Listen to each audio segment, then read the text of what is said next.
ایک ہندو لڑکی کا واقعہ ہے، چھوٹی بچی تھی 3-4 سال کی. وہ اپنی ایک کلاس فیلو کے گھر کھیلنے جاتی تھی، جیسے چھوٹے بچے ایک دوسرے کے گھر کھیلنے چلے جاتے ہیں. جس بچی کے گھر کھیلنے جاتی تھی وہ مسلمان تھی، اور اس کی والدہ اپنے گھر میں بچیوں کو قرآن پڑھاتی تھی.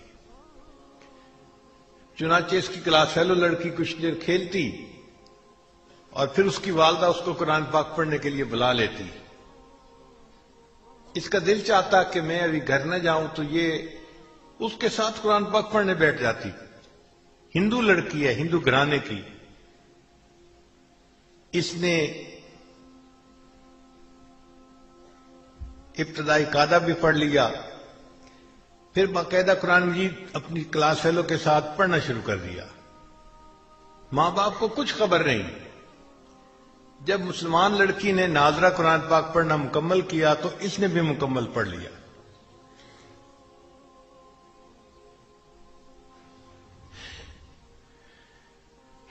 پھر ایک وقت آیا کہ یہ بچی جوان ہو گئی.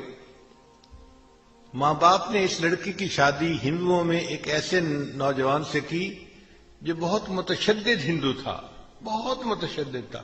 وہ مسلمانوں کا نام سننا ہی پسند نہیں کرتا تھا. اب جب لڑکی کی شادی ہونے لگی تو وہ اپنی دوست کی والدہ کو آ کر بتانے لگی کہ میں نے آپ سے قرآن مجید تو پڑھنا سیکھ لیا اور میں نے اپنے دل میں کلمہ بھی پڑھ لیا ہے. ماں باپ کو نہیں بتا سکتی، اگر بتاؤں گی تو بس اسی وقت مجھے وہ قتل کر دیں گے. اور اب میری جس سے شادی ہو رہی ہے وہ بھی ہندو ہے اور متشدد ہے، میں کیا کروں؟ اس کی استانی نے اس کو تسلی دلائی کہ تجھے قرآن مجید سے محبت ہے، اللہ تعالیٰ تیرے ایمان کو ضائع ہونے سے بچائیں گے. چنانچہ اس استانی نے اس کے لیے شادی کا تحفہ تیار کیا اور اس کے بالکل نیچے قرآن مجید بھی رکھ دیا. جب تحفہ دیا تو اس نے اس کی والدہ کو کہا، لڑکی کی والدہ کو، کہ اس کی پیکنگ ہم نے بہت خوبصورت کروائی ہے، ہمارا دل چاہتا ہے کہ یہ بچی اس پیکنگ کو یہاں نہ کھولے، اپنے سسرال میں جا کے کھولے. تو ماں باپ نے بات کو مان لیا. چنانچہ اس طرح جب وہ لڑکی رخصت ہو کر اپنے سسرال میں پہنچی تو قرآن مجید کا ایک نسخہ بھی اس کے ساتھ اس کے گھر میں پہنچ گیا. لڑکی نے وہاں جا کے اس کو اپنے کہیں سامان میں چھپا دیا.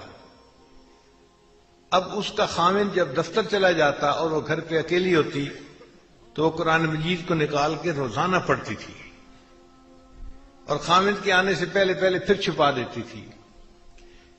کئی سال اس نے اسی طرح گزار دیے، حتیٰ کہ وہ حاملہ ہو گئی. اب وہ سوچتی میں نے اپنے ایمان کو چھپایا ہوا ہے، خامند گھر پہ نہیں ہوتا تو میں قرآن مجید پڑھ لیتی ہوں. اگر میرا بچہ پیدا ہوا تو میرے بچے کا ایمان کا کیا بنے گا؟ اور وہ دعائیں مانگتی کہ اللہ کوئی ایسی ترتیب بنا کہ میں اپنے بچے کو کلمہ پڑھاؤں اور وہ بھی مسلمان بن جائے. کوئی صورت نظر نہیں آتی تھی. اللہ کی شان دیکھیں، ایک دن اس کے خامند نے ہاسپٹل میں ٹیسٹ کروائے تو کینسر ڈائیگنوز ہو گیا کہ جس بندے کو کینسر ہے. خامد بڑا پریشان گھر آیا، اپنی بیوی کو دیکھ کے رو رہا ہے. بیوی نے پوچھا رو کیوں رہے ہو؟ اس نے کہا تو اتنی خوبصورت ہے، اتنی وفادار، اتنی محبت کرنے والی ہے، اور تیرا میرا ساتھ اب چند دن کا ہے، میں بس اب مرنے کے قریب ہوں. ڈاکٹر نے مجھے لا علاج قرار دے دیا ہے. کینسر اتنا پھیل گیا ہے کہ وہ کہتے ہیں کہ بس تو 1 مہینہ بھی زندہ نہیں رہے گا.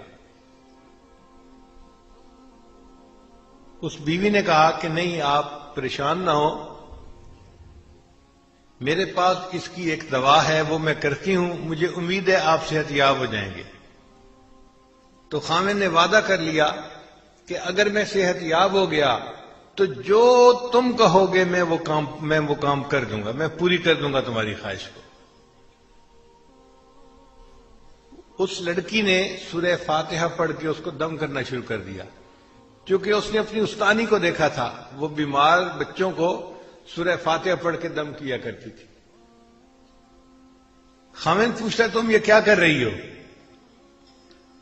وہ کہتی کہ میں تمہارا علاج کر رہی ہوں، تمہارا میرا وعدہ ہے، اگر تم صحت مند ہو گئے تو بس میری بات کو مانو گے۔ تو خاوند نے اس سے مزید پوچھنا چھوڑ دیا کہ تم کیا کرتی ہو کیا نہیں کرتی۔ اللہ کی شان، 1 مہینہ وہ لڑکی اس کو سورہ فاتحہ پڑھ کے دم کرتی رہی۔ پھر مہینے کے بعد جب ٹیسٹ کروائے تو ڈاکٹر نے کہا کہ آپ کو تو کبھی زندگی میں کینسر کا نشان تک نہیں تھا۔ اللہ نے اس کو صحت عطا فرما دی۔ اب جب رپورٹیں بالکل کلیئر آ گئیں، خاوند نے بیوی کو کہا کہ میں اپنا وعدہ پورا کرتا ہوں، بتاؤ کیا کہتی ہو؟ اس نے کہا کہ آپ کلمہ پڑھو، مسلمان ہو جاؤ۔ اس نے پوچھا تم یہ بات کیوں کر رہی ہو؟ پھر لڑکی نے اپنی پوری سٹوری سنائی کہ میں اپنی کلاس فیلو کی وجہ سے مسلمان عورت کے گھر میں جاتی تھی اور میں نے وہاں سے قاعدہ پڑھا، قرآن پاک پڑھنا سیکھا اور میں دل میں مسلمان ہو گئی تھی، اور جب آپ دفتر چلے جاتے تھے تو میں پیچھے قرآن پاک کی تلاوت کرتی تھی اور میں دعا کرتی تھی کہ اللہ کرے کہ آپ بھی مسلمان ہو جائیں اور میری ہونے والی اولاد بھی مسلمان ہو۔ اب آپ میری بات کو مانیں، آپ نے وعدہ کیا ہوا ہے۔ اللہ کی شان کہ اس نوجوان نے کلمہ پڑھا، وہ بھی مسلمان ہو گیا۔ پھر اس عورت کے ہاں بیٹا ہوا، اس نے اپنے بیٹے کو بھی کلمہ سکھایا۔ اب یہ میاں بیوی اور بیٹا سب مسلمان کلمہ پڑھنے والے۔